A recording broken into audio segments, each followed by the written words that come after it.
சேலம் விவசாயிகள் இருவருக்கு அமலாக்கத்துறை அனுப்பிய சம்மன் என்பது கடும் எதிர்வினையை கிளப்பிய நிலையில் தற்போது இந்த வழக்கை கைவிடுவதற்கு அமலாக்கத்துறை முடிவு செய்திருப்பதாக அண்மை செய்தி கிடைத்திருக்கிறது. விவரங்களுடைய நிகரான செய்தியாளர் கோகுல் பின்னணி என்ன?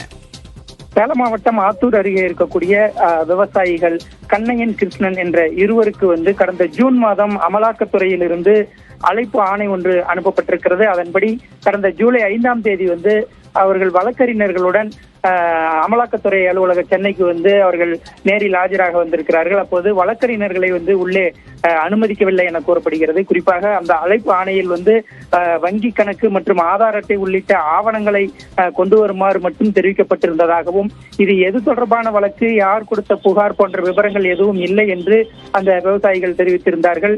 இது தொடர்பாக விவசாயிகள் கூறும்போது அவருடைய தோட்டத்தின் அருகில் இருக்கக்கூடிய பாஜகவினுடைய மாவட்ட செயலாளர் ஒருவர் தூண்டுதலின் பெயரால் தான் இந்த சம்மன் அனுப்பப்பட்டிருக்கும் என்று அவர் தெரிவித்திருந்தார். கடந்த சில வருடங்களாக அவர்களுடைய நிலப்பிரச்சனை இருந்து வருவதனால் இந்த நிலத்தை அபகரிக்கும் நோக்கில் அவருக்கு இப்படி ஒரு சம்மன் அனுப்புவதற்கான ஏற்பாடை பாஜக பிரமுகர் தான் செய்திருக்கிறார் என்ற குற்றச்சாட்டை அவர் முன்வைத்தார். அது மட்டுமல்லாமல் அந்த அமலாக்கத்துறை அனுப்பிய அழைப்பு ஆணையின் உரையின் முகவரியில் அந்த இருவரினுடைய ஜாதி பெயரை குறிப்பிட்டு அனுப்பியிருந்ததனால் மிக பெரும் சர்ச்சையை ஏற்படுத்தியது. இது தொடர்பாக பல்வேறு அரசியல் தலைவர்களும் சமூக ஆர்வலர்களும் அமலாக்கத்துறையின் இந்த போக்கிற்கு கண்டனம் தெரிவித்து வந்தார்கள்.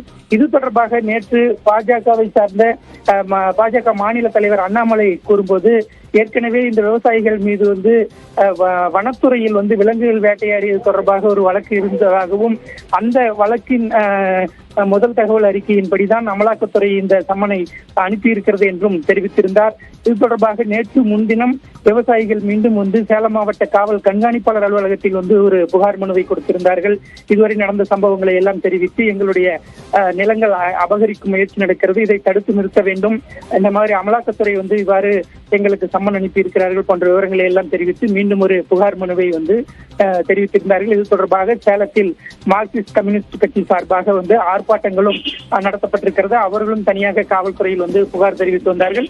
இப்படி பெரும் சர்ச்சையை ஏற்படுத்திய இந்த அழைப்பு ஆணை அனுப்பிய அமலாக்கத்துறையினுடைய இந்த வழக்கானது தற்பொழுது முடிவுக்கு வருவதாக தெரிகிறது. தற்பொழுது அமலாக்கத்துறை இந்த வழக்கை க்ளோஸ் செய்வதாக ஒரு தகவல் தற்பொழுது வெளியாகி இருக்கிறது. தேவா, உங்களுடைய விரிவான தகவலுக்கு நன்றி கோகுல்.